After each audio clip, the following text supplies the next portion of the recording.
guys? Welcome back to another episode of Draconic Meta. So today I actually have some announcements to say, and just talk about some new policies that were put into Yu-Gi-Oh! You probably already heard it from Farfa or Simo or, all the big YouTubers. But I should start this video by saying, first of all, I got this headset, so it's probably easier for you guys to hear me now. Rather than before where I was practically yelling at the camera. I actually had this problem with my screen recorder on my computer that the developer set a time limit of 10 minutes per video. So that's why it kept stopping in the middle of my videos.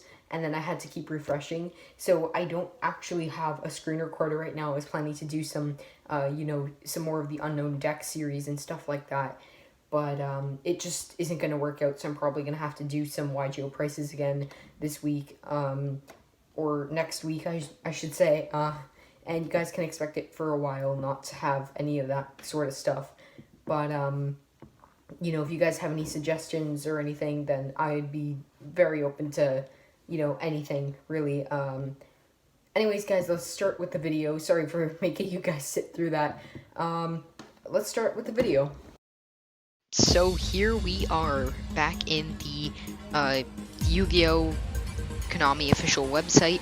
So this is the policies and stuff like that, which I will put in the link in the description, just where my Discord server is, which I also put in the link in my Discord server, and there you can actually check out all my videos as I post them all the time, so you guys could definitely check those out. So here are the new policies.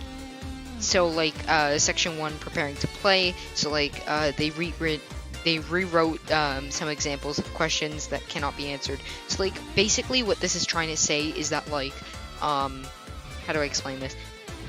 So when you are asking a judge a question, you can't give examples. You have to give the exact scenario of what you're in, otherwise the judge can't answer you, which is a really weird thing to just add.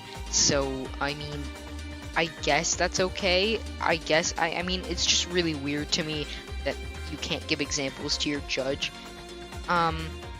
Scorekeeping is different. You can't just use Neuron and stuff like that. You have to use pen and paper and stuff at a sanctioned event. It's a really weird process. Even though if we have Neuron now, which is an official website by Konami, it just astounds me that you just, not able to use just Neuron for this. It's really weird. And apparently you can't use music at sanctioned events either. I think it's later on in this, somewhere there. Identification, so this section references, I should say, not refers, the need to use a full legal name when registering for an event as it appears on your ID. We also clarified what can happen for duelists who want to register and do not have ID. So I guess that's just saying that you have to put your full name and you can't just use a fake name under yourself, which is also really weird, but I guess makes sense because if you're going to YCS, you don't want everybody to know that your name is Alex Waltzberg, if that's even a real person, and then just be a Jeffrey dude guy. I don't know. Yeah, so I was just explaining this Neuron, this subsection E, where Neuron, you're not allowed to use just Neuron and stuff. It's really weird. We have updated, this is subsection G, we've updated the list of tournament policy documents to include amendums such as the official KDE US trading card game, tournament policy speed duel, and then I can't say that word. What does this mean? We will occasionally add a dead. I can't say that word. I just can't. To tournament policy, they are not complete documents in and themselves. Instead, they are similar, shorter documents that cover policy and additions. So I guess it's just for speed duels. So I guess it's just not that important because I mean it's not. I don't think speed duels have a YCS for them, and if they did, that's freaking stupid. Unacceptable behavior.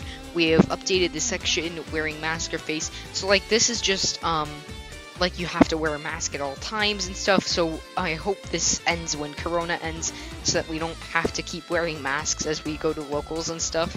That would be like a really weird thing. Proper attire, so like detailing acceptable standards of clothing. So like I guess it can't be anything with profanity on it or stuff like that. I mean, I don't know why that's a rule. I guess because they don't want to offend other players. I don't really know. Tournament play. This section covers information about registering for a tournament, required items or materials for tournament play, and basic policy for tournament play.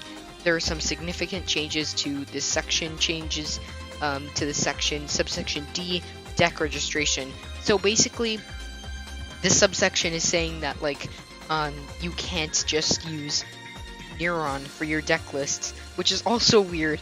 Like I said before, this is an official Konami app, which I don't know why they don't want us to use stuff from the official app. It makes no sense. But if we're thinking about this too much, that's fine.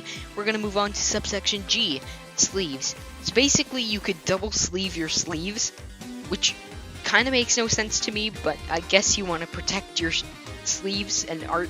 I don't know, whatever. Maybe you want that Team Sam foil and you don't want it to get wrecked. I don't know.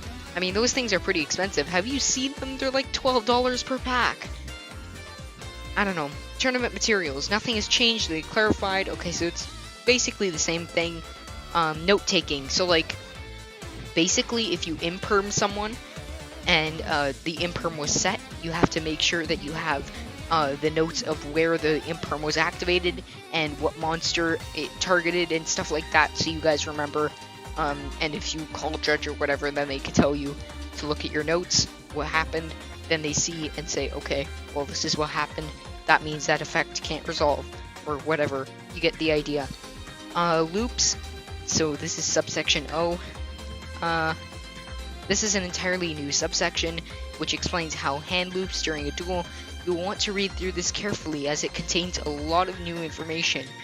A clear explanation of what to do with loop helps duelists avoid problems when deck building, and helps judges deal with loops should they arise. Okay, so like, I don't know. I don't know what to give for an example of this. You guys can check this out yourself. Like I said, I'm going to be putting this stuff on the description of this YouTube video, so you guys can check that out there. Section I mean VII, I don't know what number that is. You guys could yell at me about what it is in the comment section below. Constructed deck information, subsection C, side deck. So nothing has changed, it's pretty much the same. Card legally. This section covers information about everything related to card legality. If it's about whether a card can be used, you'll find it in this section. Changes to the section, subsection G. Cards with updated text or errata. What changed? We have reorganized the information and added in Neuron as source. So like basically you can fact check what cards have erratas and stuff like that. So like if oh, here's a good one. If Red MD was errata, got an errata like it did this year, and your opponent plays the old one, they could look it up and then see the new effect and say, well, you can't do that because it has a new errata, etc., etc. For this reason, I looked it up on Neuron. So that's basically what that's for.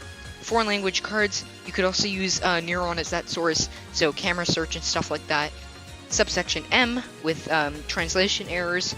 So this section clarifying that translation errors, if any, do not change how a card will work. What does this mean? Duelists should use the English text on a card and database as a basis for the card states or effects.